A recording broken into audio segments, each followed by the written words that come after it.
All right, we're live. Good morning, good afternoon, good evening, no matter where you may find yourself as you listen to this and you tune into the only sports podcast with brains and bars. It's a black and white thing featuring A1 and A Ward. I'm one half of the dynamic duo, A1. You can check us out by going to wherever you get the good podcast.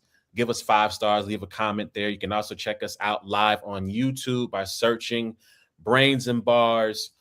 Hit the notification bell, subscribe, hit the comments, tell a friend to tell a friend. It's them boys again. Talk to us, we talk back. As you can see, I'm not by myself today. Ward will join us at some point, but we do have a special guest in the building.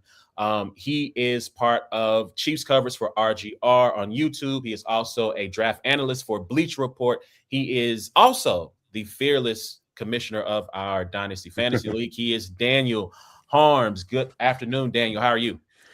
Man, it's getting to that time. March is like the build-up point. Like you get past the combine, it's like, oh crap, we have to get reports done. We got to get everything going because the combine is like that tipping point where everything starts to go full motion. We got pro days, we got the draft coming up.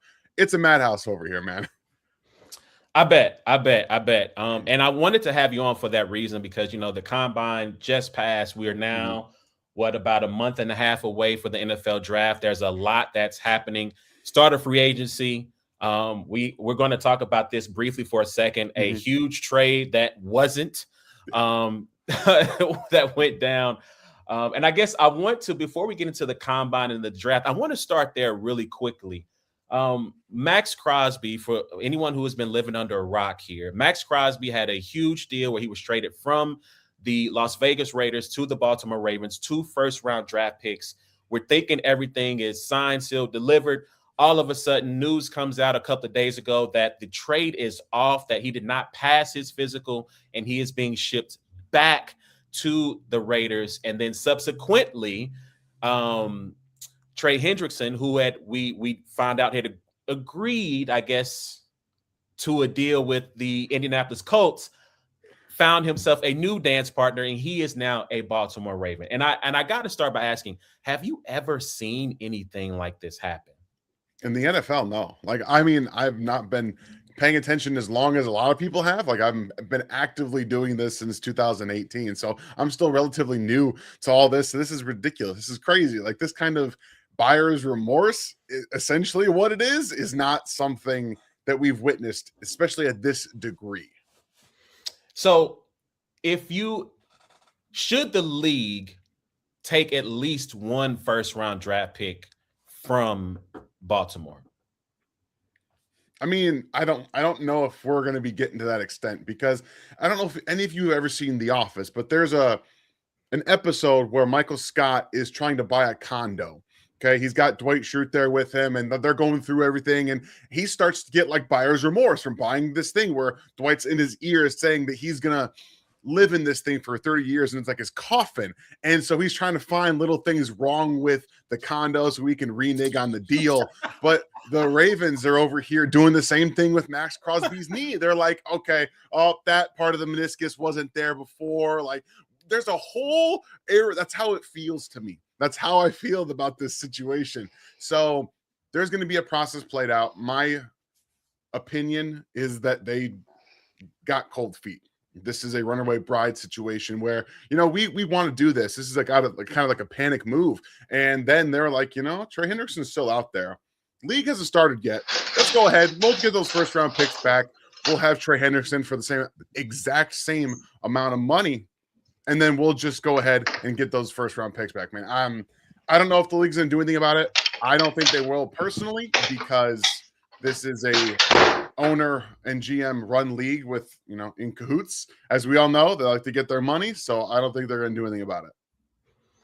Okay. I mean, I've seen people say this, and I understand why folk might think the comparison is a little crazy, but someone was like, if this happened in a fantasy league, like they're automatically getting kicked out of the league, right? Like this is like you start a war in a fantasy league if you accept a deal and all of a sudden come back and say, well, no, I don't want to do it. And I don't know. I feel like the league has to take at least a first round pick because you can't set this precedent of being able to agree to a deal and then turning around and being like, Like you said, it does happen to an extent with failed physicals. Okay, so how this usually works, players don't fail physicals. If you want them to fail the physical, yeah, they do. But typically, if you want that player, you want to take the responsibility of that player, the injury, and the precedent you set for the team. Yeah, you're going to take on whatever that is. So this happens, just not to this extent. And I think the magnitude of 2 first-round picks and then immediately turning around and signing Trey Hendrickson to the exact same money that was left on Max Crosby's deal is just the weird part about all of this. Man, that's crazy. So kind of the last question, and we'll move on. If you were a GM, would you take a chance on trading for Max Crosby? Absolutely. You're not giving up 2 first-round picks now. You're not doing it because there's no throw an offer out there. First-round pick and a second-round pick. See what you can get, because he's at least going to be out there for as much as he possibly can, because that's who Max Crosby is. Like the injury concern is going to be for one team versus the other. It's a meniscus, right? He's set to be ready to go in July or June or July, wherever it is. He'll be ready to participate. I'm absolutely doing it. All right, cool. Ward, welcome. How are you, sir? No, trying to get situated. My apologies. And I was watching the fall of Miami of Ohio, so they just lost. I'm so glad. Anyway, we're on football though. All right, that's cool. Let's jump into the combine. So I saw this article, I believe it was from Pro Football Talk, about a discussion about whether the combine is losing relevance. You're having less stars appear to go through the workouts. They're waiting for their pro days. I know Fernando Mendoza didn't really do anything. Jeremiah Love did, right? But it's kind of hit and miss. So in your opinion, do you think that the combine is losing a little bit of its luster, not having the biggest names compete or go through the drills and the interviews, or they go through the interviews, but go through the drills at the combine? So for fans, sure, because they're the ones that are the NFL turned this into a product. The teams are still going to do this, regardless of whether fans watch or not. They want to get more money for it, so they're going to do what they can to continue that process. But the combine's not losing its relevancy; it's losing its TV value, because you're not seeing the people out there doing all the drills, going through the on-field workouts, and we're not getting to see the guys that everybody wants to see, because at the end of the day, you're going to have your pro day, and most teams are going to watch your tape, and they're just going to say, I don't really give a shit if you turn on a 4.35 in the combine. If you run fast on the field, or if you run slow on the field, that's what we're really going to be prioritizing that information. But the combine itself, the value is being able to pick players' brains at informal interviews, formal interviews, the medical process. All of that stuff is far more important to the teams than anything else. So this is still a hugely valuable situation. Like, we're not going to probably see them actually change the location. I know people kind of want to see that, but Indianapolis is perfectly set up for that specific situation with all of you have to have like a certain number of MRI machines within a relative distance to where you are. So for me, I think that that's a little bit of a sensationalized view of it, because the fan idea of what the combine is just what we see on TV. But in reality, there's so much more to the combine that is way more valuable to teams than what someone runs in the 40-yard dash. Okay. So I'll say this about the combine. I don't watch personally. I appreciate, some of the stories that come from it. I think about, is it Mike Washington Jr., the young man from Arkansas, running back, had the 4.3 40. He realized, like, that just changed my life, right? But I do think sometimes there's too much of an emphasis put on the combine. So I think of a guy like Kyle Hamilton, right? To me, Kyle Hamilton was a top 10 pick. I'm a Notre Dame fan, watched him for 3 years. To me, he was a surefire top 10 pick. He runs the 4.5, high 4.5 in the 40. And all of a sudden people are like, well, I don't know. Is that guy really good? And I'm like, guys, can we cut the tape on? Right? Like, at the end of the day, regardless of what happens in Indianapolis, cut the tape on and see, does it translate? Does it match what you're seeing? So I say that to say, which combine drill do you think best translates to Sundays at the combine? I mean, I think every position group has their own individual ones. The Staley drill for running backs is great. I love the gauntlet drill for wide receivers and DBs. Those kind of, when you can actually like put yourself in a situation on the field where you can see them doing that exact thing. And now all of the on-field drills are designed to do that. Some of the route running stuff for wide receivers and quarterbacks, that can be just tough because a lot of them aren't throwing to the same guys they threw at in college, and they're not going to see those guys again. They didn't get time to practice beforehand either. So there's always a natural chemistry for like quarterbacks and wide receivers and tight ends and that kind of thing. But the movement drills, anything that you're seeing them having to do, like the defensive ends that have to do the circle drill, the double eight, right? Where they take that towel and they have to pick it up and bend around. That shows ankle flexion. How well can you corner, can continue your speed and your momentum while rounding a corner? You can really see how stiff players are in that regard. So anything where you are really seeing them have to like go up and down through bags, movement, change of direction. Can you accelerate at speed? Can you concentrate on a football while still running full speed in the gauntlet drill? Those are the things that really, really matter. Okay. All right. Cool. So who are some prospects we aren't paying attention to today that you believe will make a name for themselves in the years to come?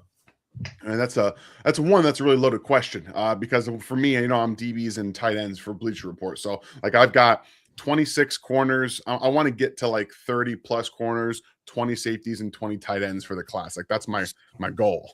Okay, so I want to talk DBs because I want to talk about the Chiefs. Yeah. So let's put a pin in the DBs. Let's talk tight ends then specifically. Okay.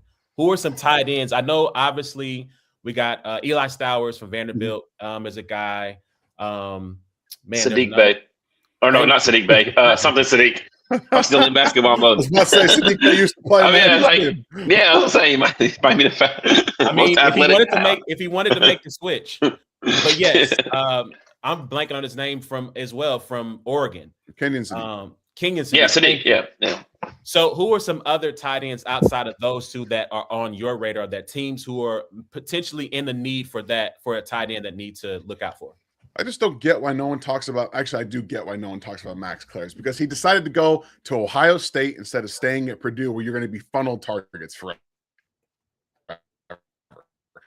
Because Max Clare they don't care about tight ends. They don't. They want you to block for their run game and then so they can throw to their receivers. Like that's what they want to do. Max Clare can actually do everything. He's a little bit lighter. He's 6'4", 246 pounds. At least that's what I have listed here. It might not be his official combine measurement, but this is one of the players that I see that can actually run an NFL route tree, really make guys miss after the catch. He has explosiveness as well. I think he developed as a blocker a little bit better at Ohio State than he was at Purdue, but no one talks about him because he didn't get nearly the targets that he should have gotten at Ohio State. There's multiple guys here. Justin Jolly had a little bit of, I would say, probably early day two buzz out of North Carolina State. And he's a guy that's not going to drop the football. He's got incredible hands. He's a real red zone weapon. He's a smooth player, not extremely explosive, not the best blocker, more of your F tight end, someone who's going to be an detached or a slot player, those big slots as you will, but you will move him around, get him better angles like we see with the Lions when they went and then drafted name is Sam Laporta out of Iowa. Not a great point of attack blocker, but the NFL nowadays is all about how do we use your skill set to best our offense. We see a lot of move tight ends, right, where you're attached, but you're constantly moving to create better angles for the run game and for the blockers. So Jolly is a guy who's going to be a big red zone threat, and again, possession type of player, not great after the catch, but still a really good day two player. Somebody down the list for me who I think can actually be a much better player in the NFL than he was in college. Texas A&M tight end Nate Borkershire.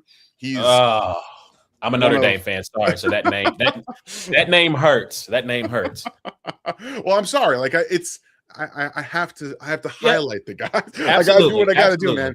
And I think that a lot of people are giving him like the misnomer, like he's like the best blocking tight end in the class. Like we saw last year with the Georgia State tight end who plays now at Buffalo, who the name escaping me for whatever reason. But he came in and he was an immediate impact blocker from day one in Buffalo. And I think Nate's a better route runner and like receiver than he gets any credit for. And when you see he was at the Senior Bowl and a couple of really impressive catches through contact. I didn't think his tape reflected the ability to continue to, physically fight through that. But that's something, again, you're looking for guys that can develop, have that inline ability to be able to come in, be a tight end too, maybe play special teams, but can develop into a player for your offense. So he's somebody that's on my list as well. And then Riley Nowakowski of Indiana is like he's just so much fun. He's basically an H-back. He's like 6'1", 250 pounds, and he just comes out there, has better blocking techniques than just about any tight end on this list. He's a functional receiver. You can move him around, play him in the backfield. He can take the ball on handoffs too if you want him as a fullback, line up as a slot. He can do a little bit of everything for you and provide immediate special teams ability for your team. So he's going to be a day 3 player, but he's going to be kind of have his hands in everything. So there's a lot of valuable players past the first round, probably closer into day 3, but that was just to name a few. I've got guys like Donald Bentley out of Utah, Marlon Klein, who I'm much higher on out of Michigan than most people are, that are going to be able to fill out your rosters. Like there's a really good depth of talent on day 3. I think I might have saw you post something about Marlon on your Twitter. Yeah. Was he George Kittle? Was that the comparison you made there? Yeah, like the movement styles. Like if you watch George Kittle play, the shoulder pads kind of move around. He loves, like you can tell he loves the game. He loves to block. He loves to get hit. Marlon Klein is like the same thing to me. He loves to block. He loves to get hit. He pops right back up like it wakes him up every day, man. All right. So a couple of things before we in our time left with you. So one thing I want to do, I want to talk about the DBs, especially as it relates to Kansas City with the Chiefs. Obviously, their DB room is going to look drastically different. Joshua Williams gone, Jalen Watson gone. Obviously, the trade of McDuffie and Brian Cook is now in Cincinnati. So let's talk about the DBs, right? Let's talk about for Kansas City, what DBs that you have looked at that you think might be a good fit for the Chiefs in this draft. Both of them. I mean, Jermont McCoy, what would be my CB1 in this class that he played? I think absolutely. would absolutely be, but Mansour Delaney had the season that he did, so it's tough to not have him at CB1. But I think for me, I'm looking for a guy that's maybe not because Mansour and I think Jermont would have to be a pick at 9. Those are the 2 guys that would have to be at 9. If you can trade down, sure. But if you're zeroing in on pick 29, that's somebody that I'm looking to have inside-outside versatility to fill the Trent McDuffie role. And D'Angelo Pons and Avion Terrell are the 2 names that are next on my list because they are cornerback 3 and 4, and they give you that ability. But I think Pons is a plug and play nickel right now with that outside flex, but really outside flex, not just somebody who is going to kind of live out there and maybe give up a plays. We've seen him match up against Denzel Boston. Like he plays like he's 6'3".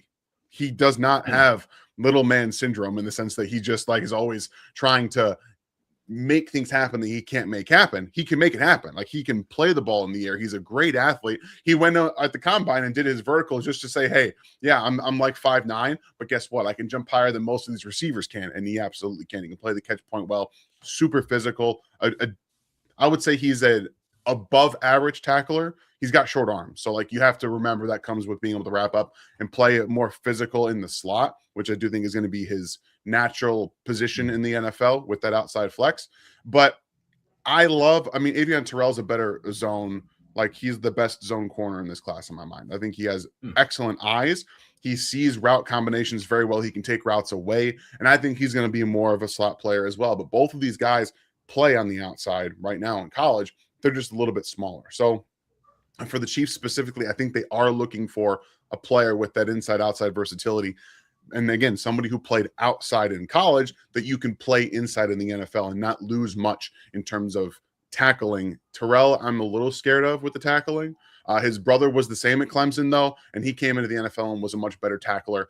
But Avion is a little bit smaller, and he has shorter arms, if my memory serves, from his brother's measurement. So that's just something to think about.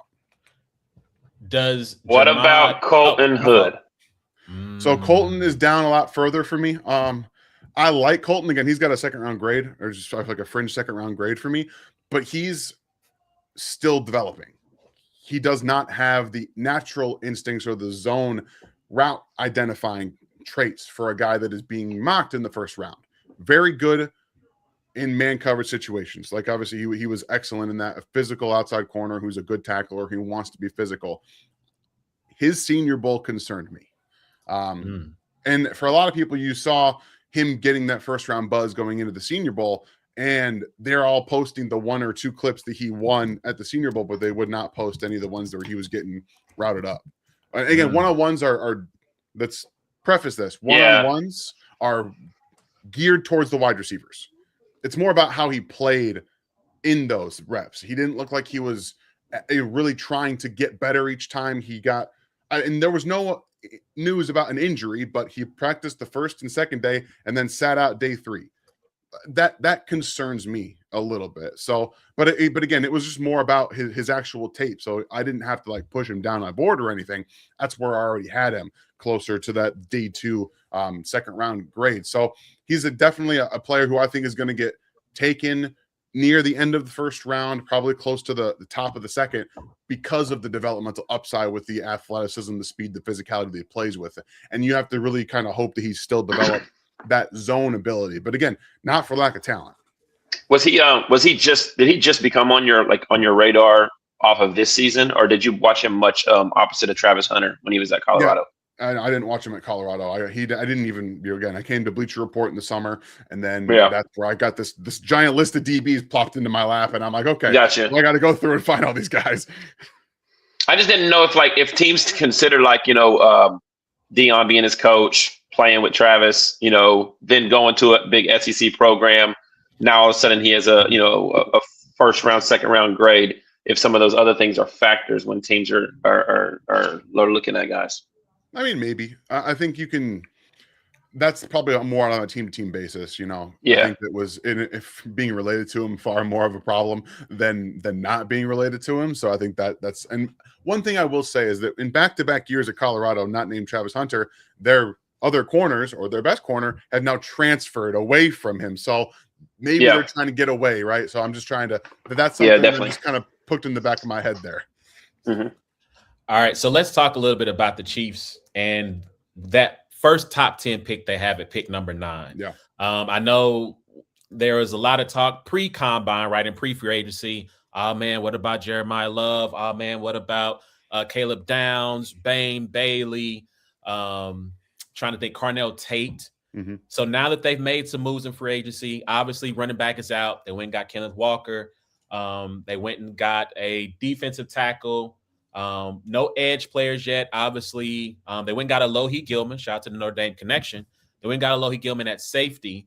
So based on the moves that they've made now, what are some of the names you think make sense for them at pick 9 in the draft? I mean, I personally think a defensive end is going to fall. I feel like it's going to happen. I don't know which one it's going to be. I mean, if I had to pick, it would be Ruben Bain, and Ruben Bain's the guy I would love in Kansas City. Like I don't care about the short arms. I have no worries about that. If you're going to bet on a guy with short arms, Ruben Bain is the poster child for the guy you're going to bet on. It's not, and no offense to Ashton Gelati, it's not Ashton Gelati with shorter arms that I'm betting on. It's Ruben Bain because of the way he plays the game. And I've been talking about it all offseason. The Chiefs need ass kickers on defense. They just brought one in on the defensive line who played for the Patriots last year. That guy is the definition of a ass-kicking defensive tackle. Kyrus Tonga is the guy you want to have there. But Chris Jones is, let's just say, he's not an ass kicker. He's kind of a finesse player. For George Karlaftis, he has the body of an ass kicker, but he's not really an ass kicker. He doesn't really play that way. And then you don't have, again, you've got effort. It's him with effort and Gelati with effort, and FAU coming off of an injury who never played that way either. So getting a Ruben Bain would continuously to build that mentality, which the Chiefs defensive line has lacked since Frank Clark. He was an ass kicker. That's the kind of player that you want there. But there's a bunch of different options. If Sonny Styles falls, I know he's a linebacker and he's an alien. And if he, for whatever reason, if he were to fall, I don't think it's going to happen, but you pull the trigger. I don't care. I'm pulling the trigger. There's 2 years left on that Nick Bolton deal. Then you can cut him. I'm saying it right now. If you find a way, you put, you take Leo Chanel's role, you give it to Drew Tranquil, and you put Sonny Styles where Drew Tranquil was. And then you just say 2 years from now, we're going to put you at middle linebacker because they just don't make many guys that look like that, move like that with that type of athleticism. So he's a player that I really, really grown on at 9. But again, I don't think he's going to be there. I know a lot of people love the wide receiver talk here. If I had to pick my wide receiver, it would be Jordan Tyson because I think he is the best receiver in the class. And if all the receivers are available and they're all equal, I'm going to take him.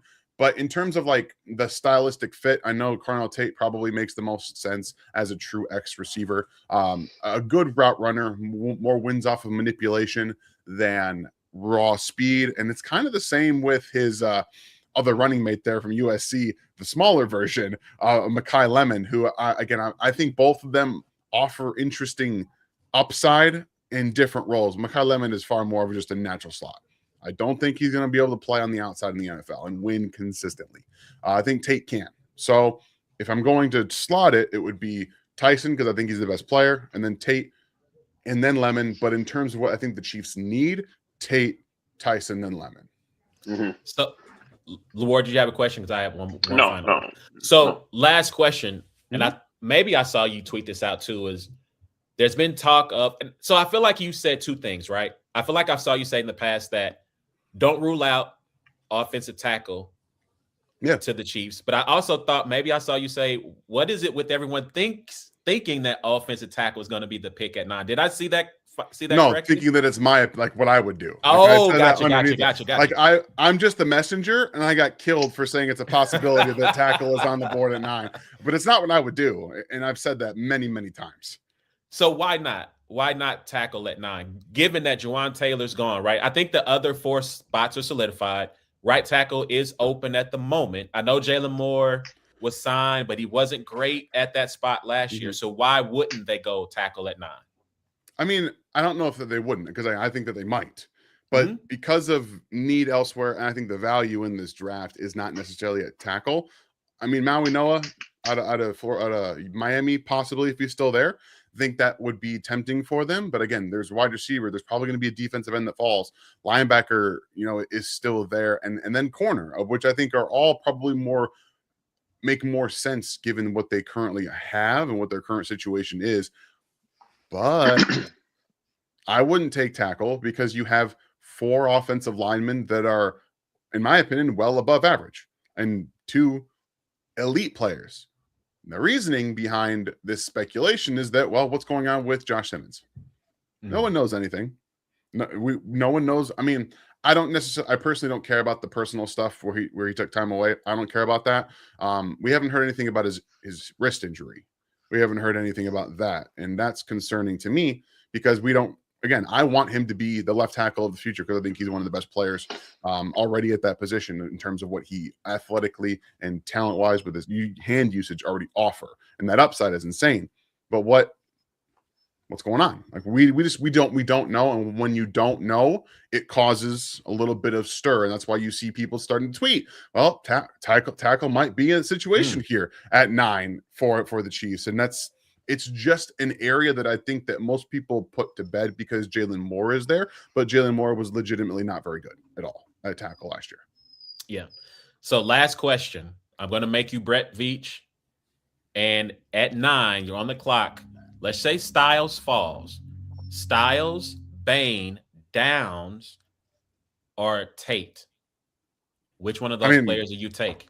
Yeah, I'm taking Ruben Bain. As much as I love Styles in that position, Ruben Bain is the guy that they need. Not only that they need, they desperately need a defensive end. FAU is not panned out, and he's coming off of an injury. I just don't see much upside with Ashton Gelati. I just don't. And there's nobody else in that defensive end room. And George Kalafdis is a 2. You need a 1. You need a 1. And I think that Ruben Bain can be that. Is Caleb Downs the most NFL ready prospect? Yeah, I think so. He's the best player on my board. He's the best player in the draft, in my opinion. But again, I think that especially with Gilman, you have Hicks now. I think that the need for a Downs is far less in terms of what the Chiefs defense actually needs. They need a real free safety option. Not that he can't play free safety, but like a Dylan Feineman out of Oregon, Bud Clark later in the draft. Those kind of guys I think make more sense. Yeah. And then do you think Caleb Downs will be a return specialist as well, or just strictly? safety? No, I think he's going to play only safety. I mean, Yeah. maybe like an emergency situation, but I think he's only safety. Listen, go get Jadarian Price in like the 3rd round from Notre Dame.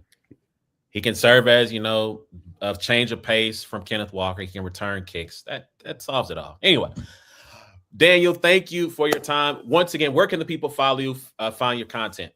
I appreciate you guys having me. It was a lot of fun talking about the draft and the Chiefs. That's what I love to do. You guys can follow me on Twitter at InHarmsWay19. There's tons of clips that will be going up, especially with it being real draft season, tons of those. You also can follow me and my work, my film breakdowns that cover the Chiefs on rgrfootball.com. All of those are up every single Wednesday. Kenneth Walker one just dropped yesterday, so that was a lot of fun to do as well. All right. Thank you, sir. We appreciate your time. We'll be talking to you.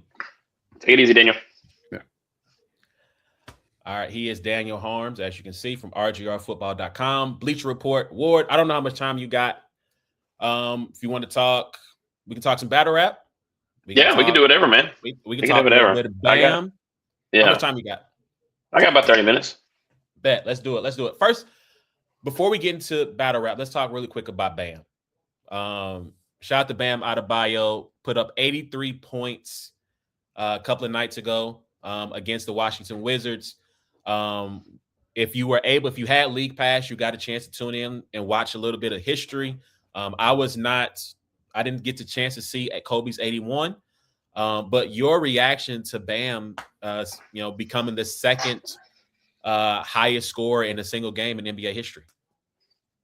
Yeah, my reaction is definitely mixed. There's mixed feelings there because of how 31 in the first quarter was so crazy to me, right? A genuine, this dude is going off. Feat that is it doesn't matter what team you're playing. It's the first quarter. You're playing another NBA team. You're at 31. You feel me? 43 at the half is still, oh, snap. He might be on pace, even though, 12 down in the second quarter or whatever. As the game goes and you start to realize that now it's a thing, right? Now it's a thing, and he's being fed the ball. He's being, like we're going for this thing. There's an excitement as well. Once you get to the fourth quarter and you're up by what you're up, and you see how the team is playing to force this record or to force him breaking this record on both ends of the ball, from the Wizards, sending triple teams, and the Heat missing free throws on purpose and intentionally fouling to get people at the line to stuff the stats and stuff like that. It became more so damn, really? You know what I mean? That's I get it. I get it.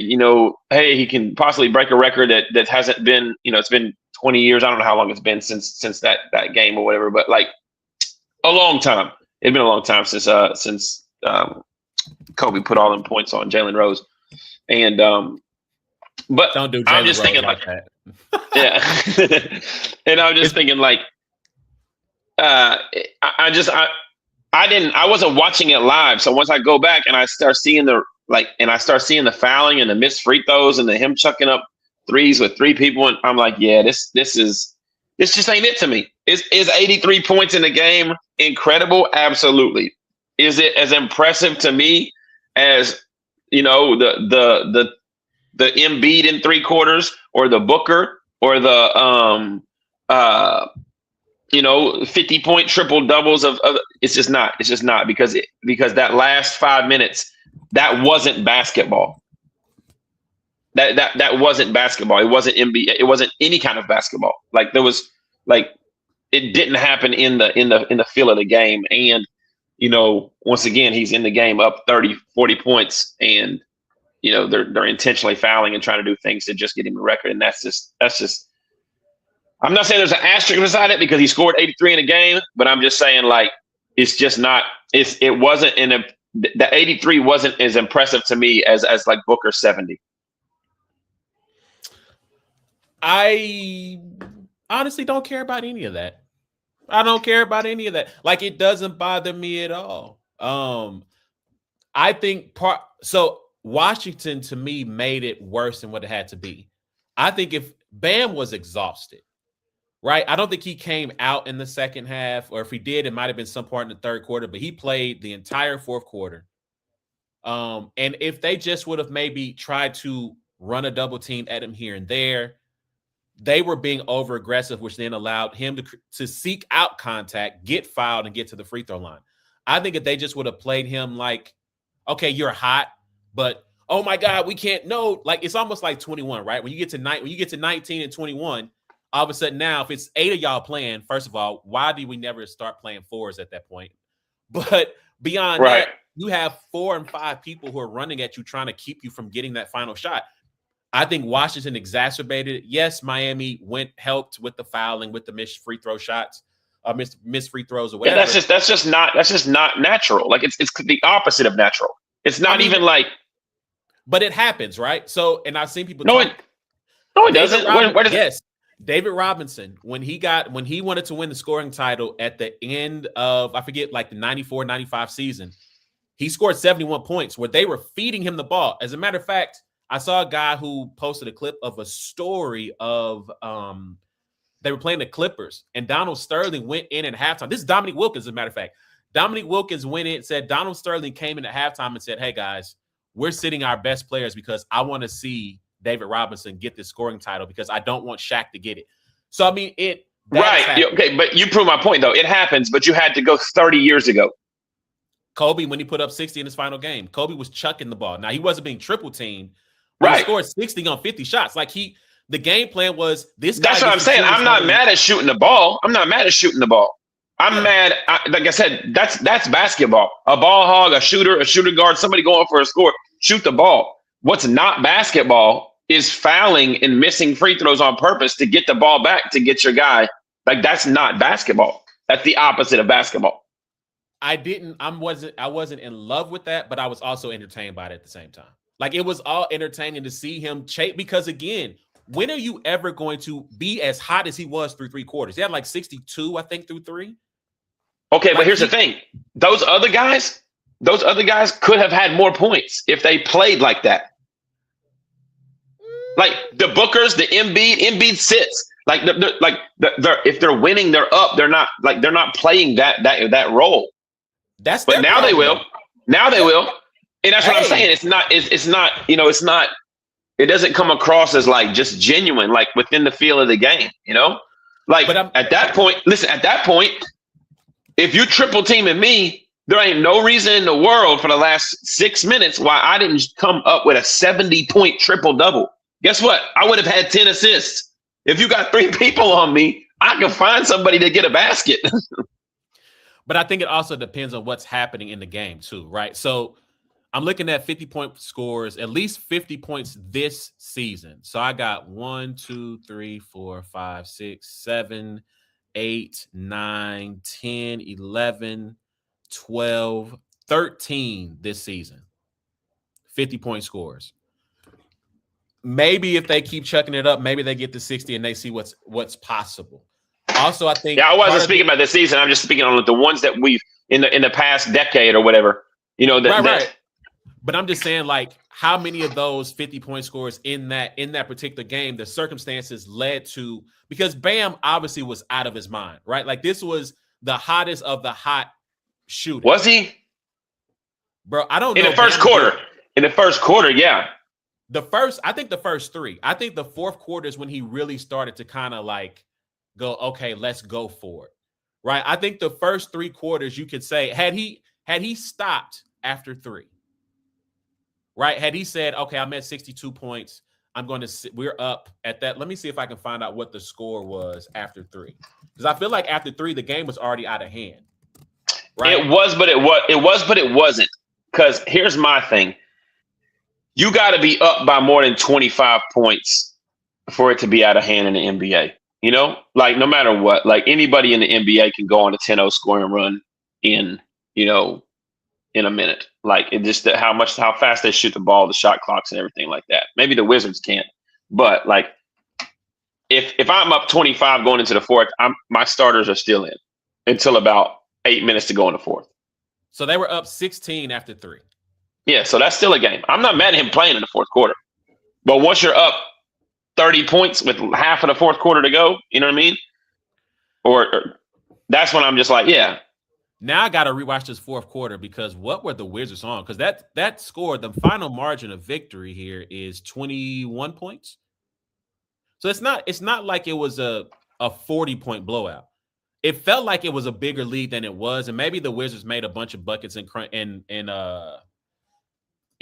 garbage time while they were, doing their thing. But I don't know. I was entertained by it. I didn't mind it. Obviously, the Kobe fans went bonkers online. If I hear the word unethical hoops again, it'll be too soon. Like I said, I personally did not care. I thought it was to watch history being made, regardless of whether the history happened in the flow of the game or in the attempt to chase something. It didn't bother me. And if someone does, let's say Anthony Edwards, after 3 quarters, if he's at 65 points and he goes, I'm only 18 points away. If he chooses to go for it, I'm all for it again too. Continue. I want to see somebody get to 100. Mm-hmm. Like, I want to see someone get to 100. And hopefully it'll happen in the pursuit of a close game that would then make it even more epic. But if they're up 15 with 5 minutes to go and, Anthony Edwards is pulling up from 28 feet away and chucking a 3, go for it. Because how many opportunities will you have to score that many points in a game? These guys are all very talented and can score like that in lower leagues and lower levels. I just don't know how often you'll be in that position to say, I got 70, I got 75. A lot of, like I talked about, we got 13 players who have hit 50 points in a season. Not that that's easy to do, but you can get to 50. 50 is attainable. Anything beyond 50, it's going to require a lot of hot shooting and luck on your side. Anything else you want to say about Bam before we jump in the battle? No, I was just looking to see. I was looking to see what he ended up doing in those last 2 minutes. Those last 2 minutes, he didn't score a basket after I want to say somebody said after the 8-minute mark. Everything else was free throws. So in the fourth quarter, he might have made 1 or 2 buckets. Everything else was at the free throw line, which again, I blame the Wizards for. The Wizards were being super aggressive and trying to make sure he didn't get the record. And to me, that led to them fouling and putting him at the foul line. All they had to do to me was just play him straight up, run doubles at him, and just try to stop him. Now, the Wizards are one of the worst, if not the worst, defensive team in the league. They're 29th to 30th in terms of defensive efficiency. But, you just gotta be better. You can't let him go for 60 and 3 if you don't want him to get to 83. Yeah, facts. All right. No, man. we good. We can go battle rap for a few. All right. So let's jump into battle rap. Dang, I can't do that. I saw something, speaking of battle rap, I saw something from Reddit about Diz will never learn. And it was an IG caption. I tried to click on it, but I can't see it. Anyway, World Domination 9. Yes. From King of the Dot went down this past weekend. 2-day weekend. First was acapella battles, and then second night was on Beat, their beatdown platform, which I believe was the second installment from the brand. To me, really dope weekend of battles. Not really too many bad battles. Maybe you could say some were a little bit too, one in particular, a little bit too lengthy, but the majority of the battles were really good. So your thoughts on what went down this weekend? Yeah, man, I thought it was a great weekend. I'm not a rookie to 2-day King of the Dot events.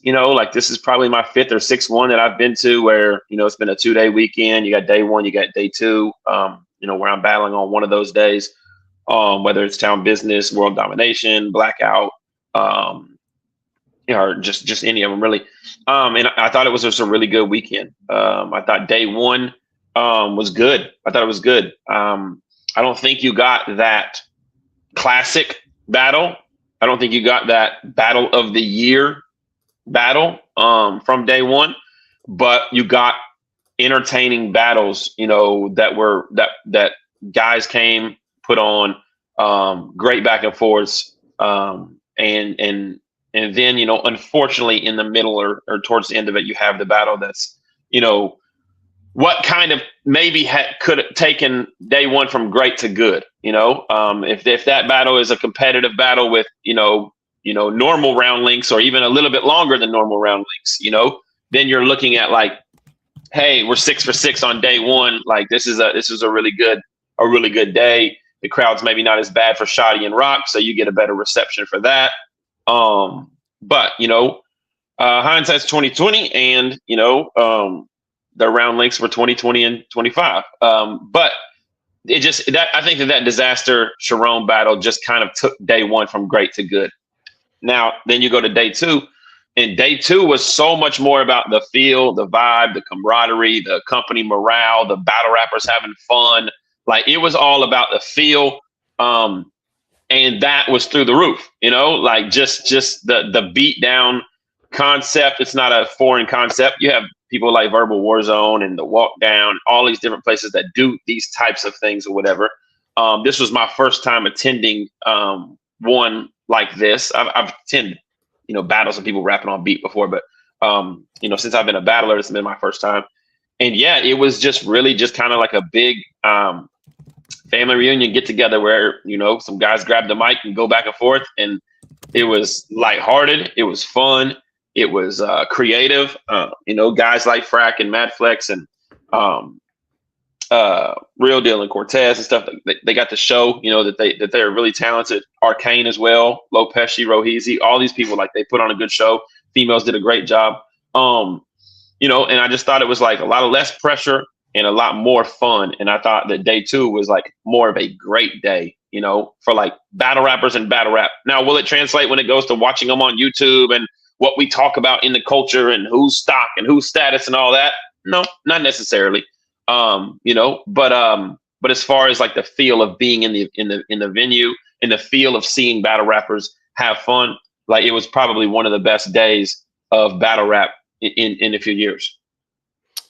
For sure. I'm curious to see how it translates online once it drops on YouTube.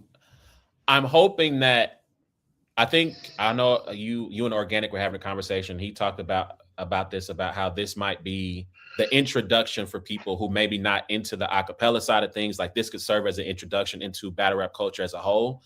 I got that same feeling. I felt the same about The Nicest. I feel like The Nicest is one of those things where if you want to introduce somebody and say, okay, listen, it gets a lot more rough than this, but if you just want to introduction to the format, what it might look like, what it might feel like, this is a nice introduction and walk into. Yeah. Let me ask you a question. Yeah. Because here, like now, you've been, traveling with me at least once or twice a year for some odd time. This was your first King of the Dot event, right? For sure. This was your first time in Toronto, right? Or first time? Okay. First time in Toronto. Yeah. So now, you've been to Smack Volumes. You've been to Summer Madness in London. You've been to World Dom in Toronto. You've been to Riot events in Atlanta. You've been to RBE events, right, in Atlanta. Yeah. I don't necessarily want you to compare or whatever, but I was just say like, what were some standout things about like King of the Dot? How they operate, the feel, the look, the everything of the weekend, like that you could speak to from just somebody like, this is my first King of the Dot event. So let me say first and foremost that I've always heard the stereotype about Canadians being like super nice, super friendly. I feel like they exceeded the stereotype, right? In a positive way. Everyone was super nice, super friendly. The crowd was there for the raps, right? So like you didn't have to tell them to quiet down a whole bunch. When it was time to rap, it was time to listen. So they were attentive crowd. They reacted. I mean, even with how long Diz and Sharon was, the crowd was tired. But I still feel like they gave what they could to Rock and to Shotty. Like I felt like they gave them the energy. I think for the on beat, I didn't. So obviously there were names, right? You got Arsenal, you got Real Deal, you got Cortez. If you Rohizi, while he is newer to the scene, I know who Rohizi is, right? You got people from London or from the UK, Renaya, Candy, right? You have those people. I forget about the other Ren DMC. So I wasn't expecting the On Beat to be as packed as it was. Mm-hmm. And so I think you see people who just really love the raps. Like they're so much of battle rap gets a bad rap because of all the drama, the messiness, the pettiness, the toxicity of it. But you saw people who simply loved it for what it was. Right. And I think you saw it, like you said, you saw it in that On Beat setup where people are there just enjoying their time. Right. You got Lopeshi took on Roheezy, right? Mm-hmm. Right. And so you see kind of like the fun feel of like Roheezy's doing his thing, like he's putting up his numbers. And then Lopeshi, it wasn't a great performance, right? Like he struggled a little bit with the pacing and the timing of keeping up with the beat for as the beat got longer. But then he would say something funny, and it's just like, "Hey, this is my son. Like celebrate my son." And the crowd's like, yeah, that's what's up. That's what's up. They have the dance hall competition, which again, I have absolutely no idea what's happening, what he's saying. But like, for the people who could, the one cat, when he kind of started to get going on the beat and people are vibing to it. And I think to me, I really enjoyed the experience. I would like to go again. It doesn't have to be a World Dom or Gully versus Gannick or something. Like it could be another beatdown. Like I would like to go just, if that's all you're doing, I would like to go visit and pull up for one of those events. But yeah, man, the thing that I tell people who have not been to a battle rap event live is the people are super nice, right? You run into some jerks, you run into some, but they are few and far between. And it's very rare to see it happen in an event. Most people are there just want to have a good time. And when you are an American who's visiting, right, there's always an interest there. One of the security guards, they're patting me down, making sure I don't have any weapons on me. I don't got the non-tucked. And she's like, "Where are you from?" And I'm like, "I'm from Kansas City." I can tell by the accent. And I'm like, "What accent?" But nah, man, like I don't necessarily want to rank them, but I really enjoyed my time in Toronto, man. Like I said, going to the event. And like I said, I would love to go back again. It doesn't necessarily have to be, you versus Jazz or you versus Shoddy. It helps, but you know what I'm saying? But nah, like I would love to go back to Toronto again. I loved it. Nope. Hold on one second. Let me see. My mom. Shout out to my mom in the comments. Moving to Toronto. It's a nice city. It's just cold.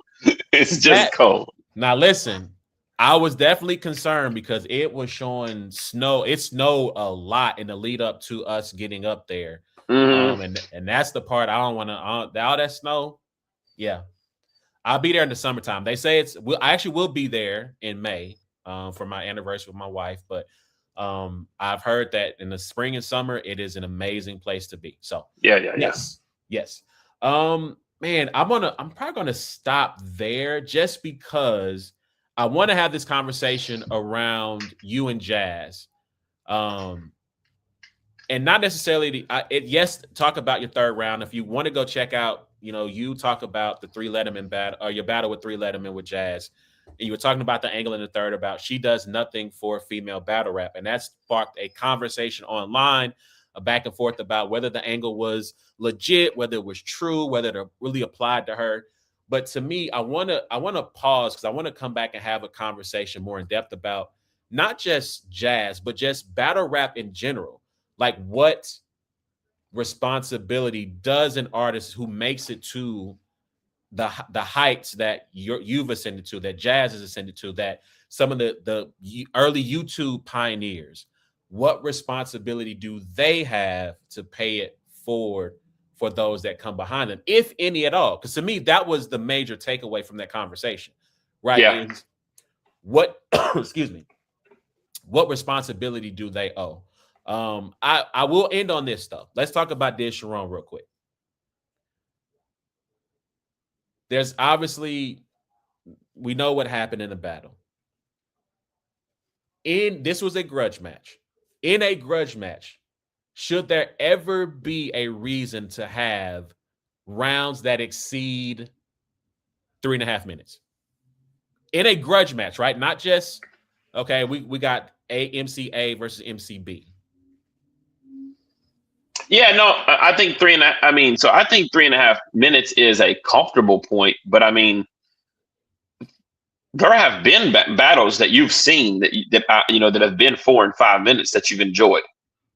You know, I think once you get up to the 7 minute and plus mark, very, very rarely have you ever seen any battles where you can tell somebody wrote 7 minutes of material or more.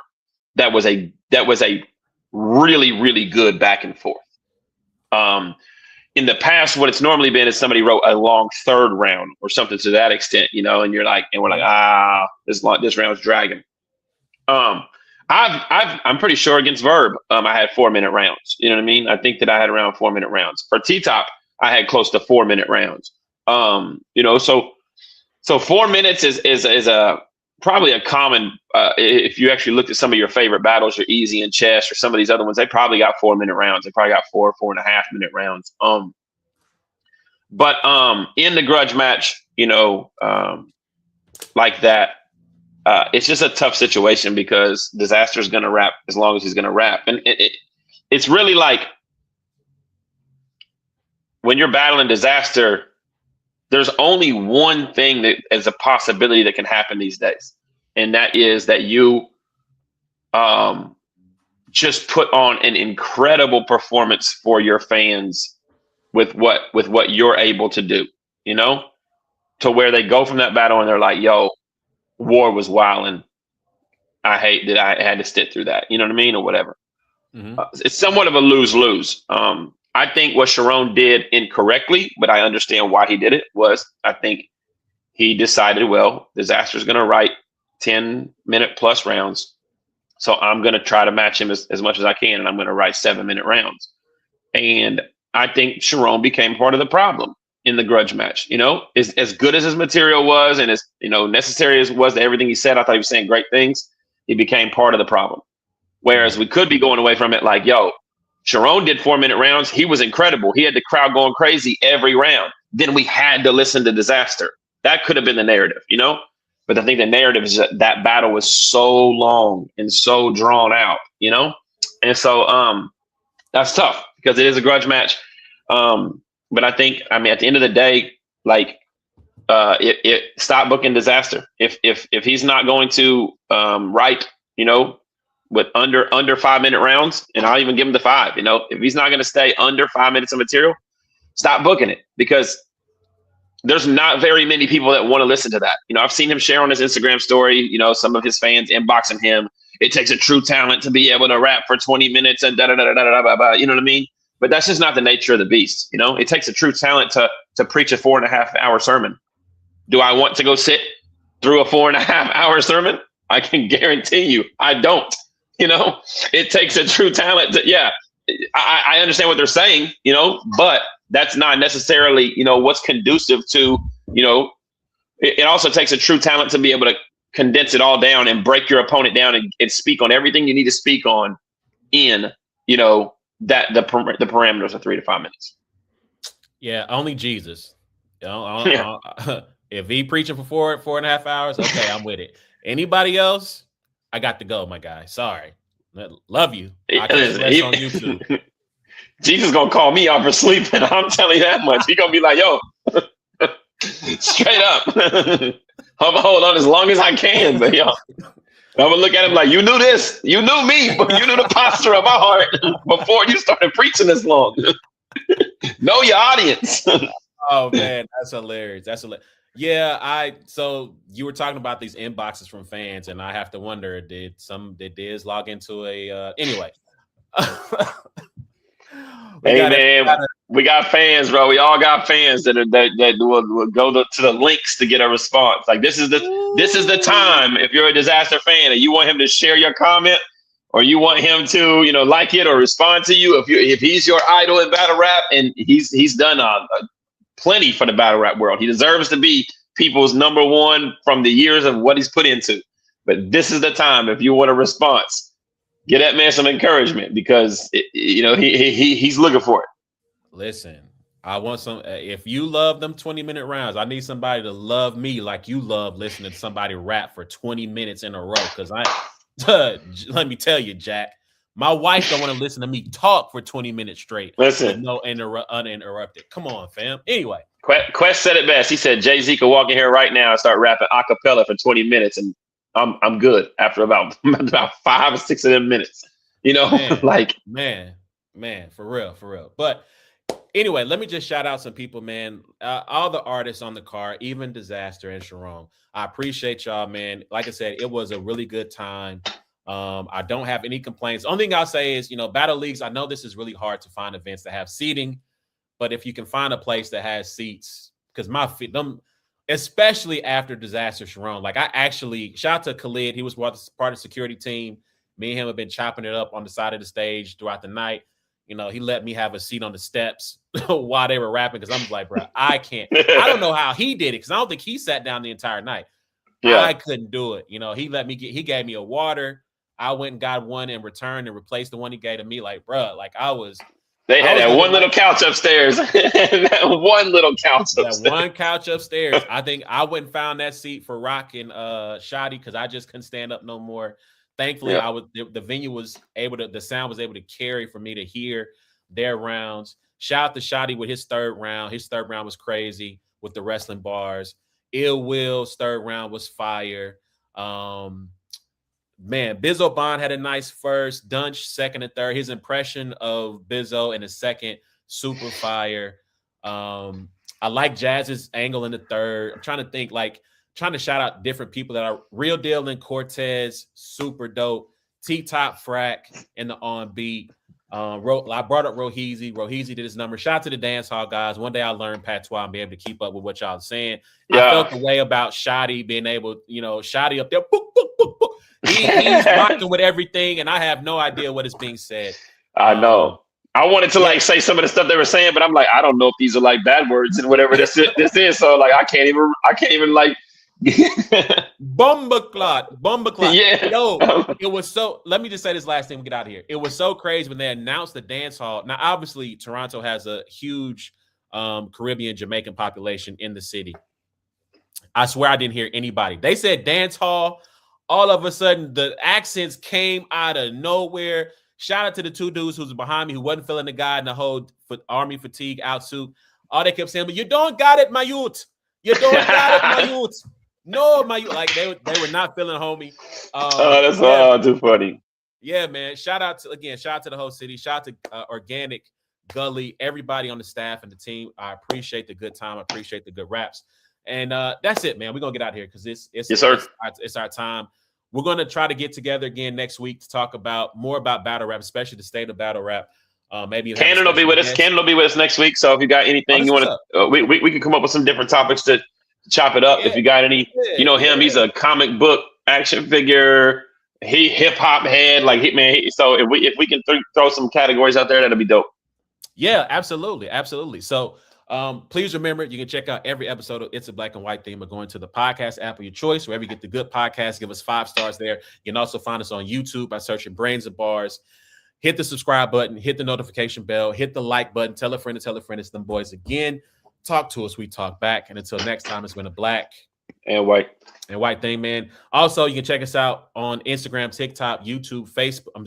Instagram, TikTok, Twitter, Facebook, searching Brains and Bars. And we'll holler at y'all next week. Y'all be easy. Peace. Deuces.